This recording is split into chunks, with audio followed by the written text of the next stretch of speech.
Hello বন্ধুরা, তো good morning. সবাই কেমন আছো? আশা করি খুব ভালো আছো, ভালো থাকবে, সুস্থ থাকবে।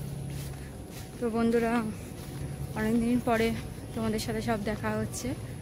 তো এই ছোট্ট বোনটা, তো ভিডিও বানাতে পারিনি কিছুদিন, তো কিছু মনে করবে না বন্ধুরা। তো দেখতে পাচ্ছ একটু মাকে নিয়ে বার হয়েছি। মার কদিন শরীর খারাপ ছিল, একটু জ্বর ছিল গায়ে, তাই একটু মা দেখো শরীরটা কেমন ভেঙে গেছে, দেখো চেহারাটা কেমন হয়ে গেছে 3 দিনের শরীর খারাপ হয়ে। বলো হাই, হাই বলো। হ্যাঁ, তো মাকে ছেড়ে চলে আসলাম, দেখতে পাচ্ছি। তো মাকে নিয়ে একটু একটু বার হচ্ছি, একটু বাজারের দিকে যাচ্ছি মাকে নিয়ে। তো মা এখন একটু সুস্থ আছে, তাও শরীরটা কমজোর। তো শর্টকাটে রাস্তা মারছি, দেখো। তো কি করব, তাই একটু ঘুরে দেখাই, অনেকদিন দেখানো হয়নি। দেখতে পাচ্ছ বন্ধুরা। মা বলো, মা হাই। হ্যাঁ হ্যাঁ, দেখা তো আবার দেখাবে বন্ধুরা। তো